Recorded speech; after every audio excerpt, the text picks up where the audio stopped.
This is the MCC News with Pamela Hobson and D'Angelo Taylor. Good morning, students and staff. Today is October the 28th, 2019.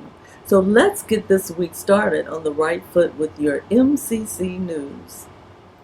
Students, on November the 7th, we will have our last Pan Dulce Thursday, and we'll be having arroz con leche, Latin American style rice pudding. Please come out for a thought-provoking conversation. Great people and great food. Students, faculty, and staff, the Thanksgiving Throwdown will take place on Friday, November 15th at 7 p.m. in the Screaming Eagles Arena. Tickets are $5 for students and $10 for faculty or staff. A portion of the proceeds from this event will go to the March of Dimes. If you are interested in being on the student team or the faculty and staff team, please contact the men of Alpha Phi Alpha at the email listed below. Coming up, we'll hear from some of our senior students as they give out advice for doing well on final exams. Also, you'll get to know some of the MCC staff.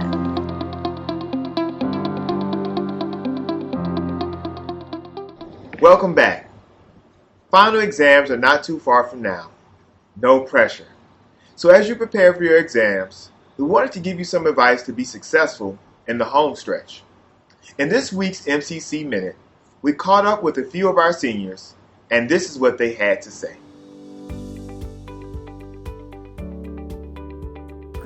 So I'm here with Tiara Willis, who is a senior here in the Multicultural Center. A couple of questions for you really quickly. What advice would you give students on being able to do well on their final exams, and how would you tell them that they should study if they're not doing as well in the class right now? Read the chapters, and then read the chapters before going to class. Take all the notes you can in class, and then go back after class or sometime during that day, or maybe if you have classes after, just make sure you go over that material. But you will want to at least get a head start before that class. So you can, if you have any questions on what is what, if he don't explain it, you can ask. Thank you. Tips for your final exam.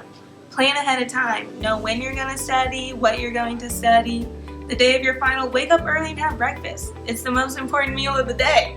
Last year, the Multicultural Center hosted over 70 programs for faculty, staff, and students. In order to make these things happen, it requires a hard-working staff.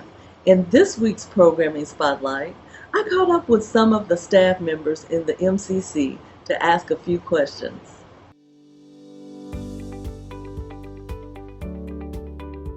So Cesar, what's it like working in the Multicultural Center? It's amazing. We actually have, we have a great staff here in the MCC. We're so fortunate to have such a strong team that we just work with each other, and I think that's the best way to serve our students as well, is when we work together and we're able to serve them at our best. So have you ever had an experience with a student that just surprised you? I think so. I think that every year there's always a student surprises me with something, but I think that's the whole process of learning, right? But the surprises aren't necessarily bad. I think a lot of it is just the students needing somebody they can lean on, somebody that can support them, and I think that's part of my role, is to support the students in any situation that they might be in, and I'm very happy to do that. So Julia, what's it like working in the Multicultural Center? Oh, every day is an adventure. You never know who you're going to have come in here and how their day is going to be, but I always like to put a smile on their face. So what would you say would be your most hilarious adventure?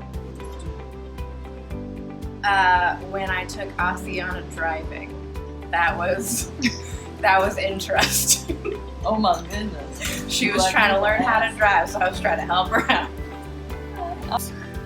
What is it that you like about the Multicultural Center? Students, environment, the opportunity to make connections between two.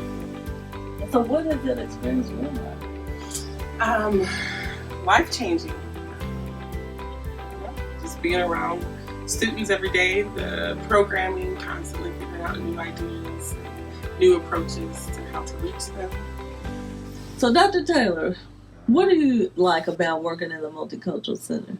Oh, I love working with the students, of course. I also like the fact that we're able to be creative in our programming and how we publicize our programming and who we get to work with throughout the entire campus. So, we have a lot of different collaborations with a lot of officers, so that helps me get to know who does what across campus so that I can help students understand what resources we have available. Students, on behalf of the Multicultural Center, we would like to thank you for participating in the Eagle Sense program. So the Eagle Sense program, I think that is so exciting for students. Listen, if I knew that much about money when I was there, that young, I probably would have been a little bit better off. Sally Mae's calling right now. I know that's Right. the truth. I think I'm Sally Mae's aunt. Really? Oh, yes, absolutely. Twice a week? I'm giving. She's called me Sally like Mae twice. has received so much money from me. I know I'm a relative. Okay. So I noticed that you were interviewing some of the staff there and getting to know a little bit more about them. How was that experience? Oh, it was very interesting. They're all excited. This is a partnership between not only USI, Right. our office, and Hope of Evansville, and a couple of local lenders. Right. Students were there trying to absorb as much information as possible. Well, I'm excited. We'll be right back.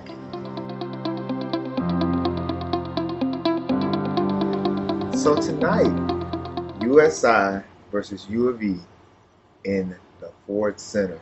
Yes, I can hardly wait. The Battle of Evansville, as they would call it. Absolutely. Now, this is a big rivalry game from what I can gather. Yes, it is. So have you been to one before? It's been a long time. Now, is it usually a large crowd there? Yes, it is. So who are you rooting for tonight? Did you ask? I'm rooting for the Eagles. Go Screagles! That's what I'm talking about. Well, you all know what time it is. Until next time, Have a great week.